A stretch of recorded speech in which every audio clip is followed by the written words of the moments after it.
আসসালামু আলাইকুম শাহেখ। ওয়ালাইকুম আসসালাম রহমতুল্লাহ বরকাত। তো আমার বাসা বাংলাদেশের রাজশাহী থেকে বলছি। আচ্ছা, প্রশ্ন।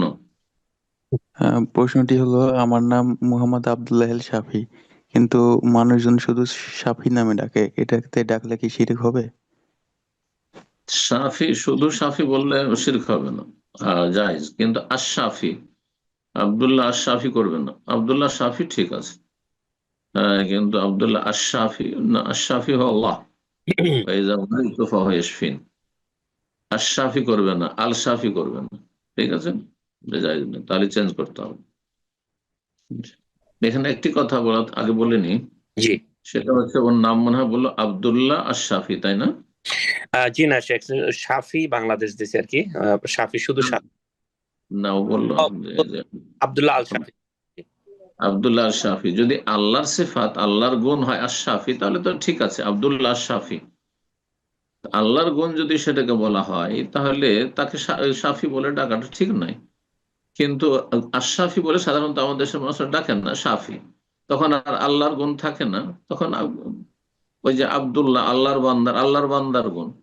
হ্যাঁ, আল্লাহর গুণ তো এমনি ডাক্তার, আরোগ্য দানকারী, শুধু এমনি বলা যায় শাফি, কিন্তু আশরাফি বলা যাবে না। কারণ তার মাধ্যমে শেফা হচ্ছে, ঔষধের মাধ্যমে শেফা হচ্ছে। তো যাই হোক, এখানে মানুষ সাফি বলে ডাকছে, শুধু সাফি বলে জায়েজ আছে, কিন্তু আশরাফি বলা জায়েজ না কোনো মানুষ। আর বাকি তার নামের বিষয়টি একটু বলার প্রয়োজন। সেটা হচ্ছে আব্দুল্লাহর সাথে যদি আশরাফি আর আল্লাহর গুণ সেটাকে ধরা হয়, তাহলে তো জায়েজ। জি। কিন্তু আব্দের গুণ যদি হয়, যে আব্দের গুণ হচ্ছে আশরাফি, তাহলে জায়েজ নয় এই নাম আবার। কিন্তু সাধারণত ওইটাই হয়তো উদ্দেশ্য, যেমন আব্দুল্লাহ আল কাফি বলছে, আব্দুল্লাহ আল বাকি। তো আল কাফিটা আল্লাহর সিফাত, আব্দের সিফাত নাই। আল কাফি ওই রকম। আল্লাহ তাআলা আ'লাম। জি। আসসালামু আলাইকুম রহমতুল্লাহ। ওয়ালাইকুম আসসালাম ওয়া রাহমাতুল্লাহি ওয়া বারাকাতুহু। জি। শাহেখ কেমন আছেন? জি, আলহামদুলিল্লাহ। বলেন, কোথেকে বলছেন? বাংলাদেশ জামালপুর জেলা থেকে। প্রশ্ন বলেন।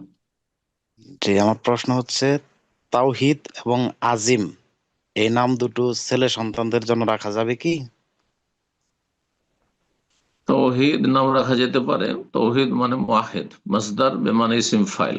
তৌহিদ মানে মুয়াহিদ, মানে একত্ব প্রতিষ্ঠাকারী। কিন্তু আজিম মানে মহান। তো আজিম না, আব্দুল আজিম নাম রাখে। হ্যাঁ, আজিম নাম না রাখা উচিত। আল্লাহর নাম হচ্ছে আল আজিম। যদিও হারাম নাই হোক আজিম হয়তো, কিন্তু আল আজিম হলে জায়েজ নয় আল্লাহর নাম। ঠিক আছে, তো এই জন্য আহ, না রাখা উচিত। আজিম নাম রাখার পরামর্শ দেব না, বলবো যে রাখা ভালো না। হ্যাঁ, এটি আল্লাহর সিফাত, আল আজমা, বড়ত্ব, মহত্ব। আর তাওহীদ নাম রাখা যেতে পারে। জি।